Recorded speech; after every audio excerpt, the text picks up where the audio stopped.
Hi, I'm Robert. And I'm Samantha, and this is our 204 square foot tiny house on wheels that we've nicknamed Shed. We built Shed over 14 months on weekends, and it cost us $30,000 in materials. There's a lot more information about the design and the construction of our tiny house on our blog, shedsistance.com. But for now, we're going to give you a tour of the inside.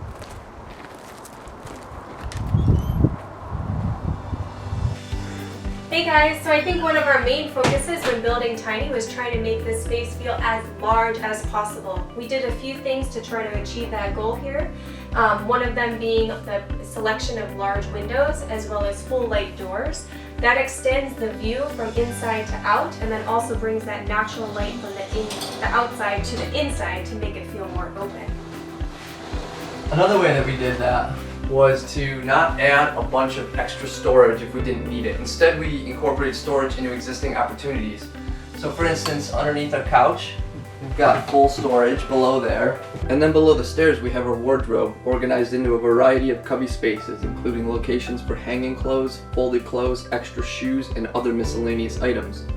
Lastly, we placed emphasis on the vertical experience of the space, in which our unique roof profile reduces the unnecessary weight and construction costs where tall ceilings are not needed, while providing an abundance of height over the living space and into the loft, where the windows and indirect light bar illuminate the highest reaches of the ceiling plane. We also designed a more open side full of windows as well as a more private side with our entrance to maintain some privacy and be able to turn his shoulder to the street or neighbors while enjoying a view in the other direction. The interior aesthetic is really just a reflection of the simple and intentional way in which we aim to live our lives. It consists of a dark floor, contrasting light surfaces, and simple birch plywood forms that, when possible, serve multiple functions. So this is Drifter. Drifter has a few different functions.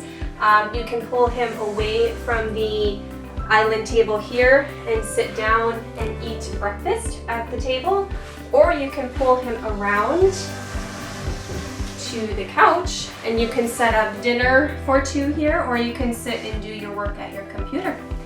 So he's pretty multifunctional. If you come into the kitchen here, this is one of my most favorite spots. Cooking is something I am passionate about, and it was important to create a functional kitchen space that allowed us to continue doing that. Operable windows at each end of the galley and behind the sink ensure plenty of ventilation and natural light and view while using the kitchen space, which is located directly below our loft and occupies 50 square feet. We wanted a kitchen with all of the same amenities we were used to, including abundant storage and a fully functional 20-inch wide gas stove and oven that is able to fit a full-sized cookie sheet.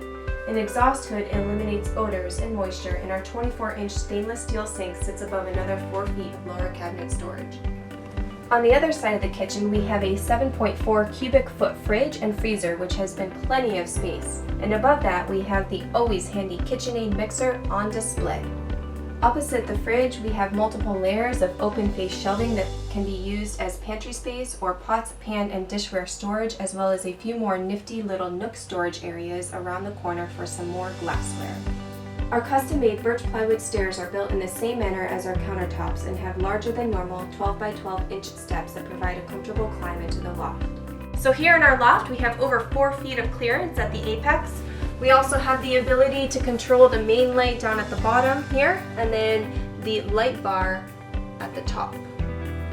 We chose a 7-inch thick, size full mattress and sleep parallel to the space, but the loft is designed to fit a queen or king mattress in the other direction if wanted. And the loft also provides a great view down onto the living space of our home. Because of where we lived, it was really important that we were able to heat and cool our house, and we chose an electric mini split system, and it's 9,000 BTUs, and not only does it do that really well, but it does it really efficiently. So we're able to run our heating and cooling, all of our LED lights, our fridge, our exhaust fans, and even a hair dryer all at the same time, and still be able to live off of an extension cord plugged into a standard outlet. So finally, we have our bathroom. It's actually the only space that's physically separated from the rest of the living area. And we do that by using a pocket door that, when it's not in use, stores itself inside this wall. But when it's closed, it actually functions as a large frosted window, allowing all the natural light to make its way into the bathroom while still providing privacy. So inside our bathroom, the 30 square feet is organized into 3 zones: the toilet area, the sink alcove, and the shower. It was important to emphasize the center portion and create something that was beautiful enough to leave the bathroom door open when not in use. We did this by applying a backdrop of reclaimed walnut from the floor all the way onto the ceiling, interrupted only by a dark vanity, porcelain sink, and large mirror with built-in LED lights. A clear glass shower door allows the entire bathroom space to be experienced at all times, regardless if you are inside or outside of the shower, while more reclaimed walnut adds warmth above, and a porcelain tile shampoo alcove houses all of the necessities while keeping the shower free of clutter. The last third of the bathroom is home to our separate waterless composting toilet, and above that, the modular open-face shelving, constructed in the same manner as our stairs and our countertops. Now that we've covered the interior living space, we're going to step outside and look at one more unique design decision of our tiny house, which is actually reduced to about 180 square feet of living space because we've dedicated the last 3 feet or so to what we're calling a gear shed. We wanted our tiny house to support and encourage our outdoor lifestyle, so we dedicated nearly 1/8 of our total square footage to create a space for the tools and equipment that help us do what we love the most.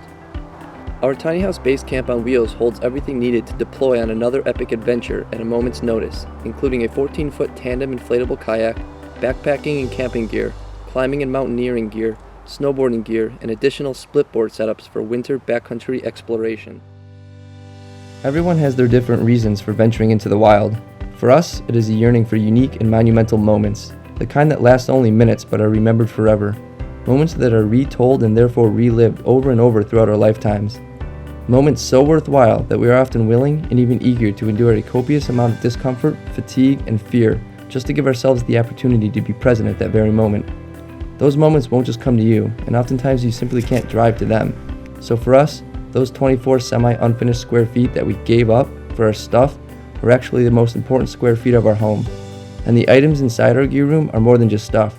They are tools that open up incredible opportunities and experiences. Organization of the gear room changes seasonally as particular items are needed more than others from winter to summer and vice versa. This space also provides a great location to install the less attractive systems like our electrical panel and water heater that would otherwise have to be in the living space. And its location adjacent to the tongue of the trailer means that we can add or subtract items to hone in on the perfect tongue weight during transportation. So there you have it, every inch of our 204 square foot DIY tiny house on wheels.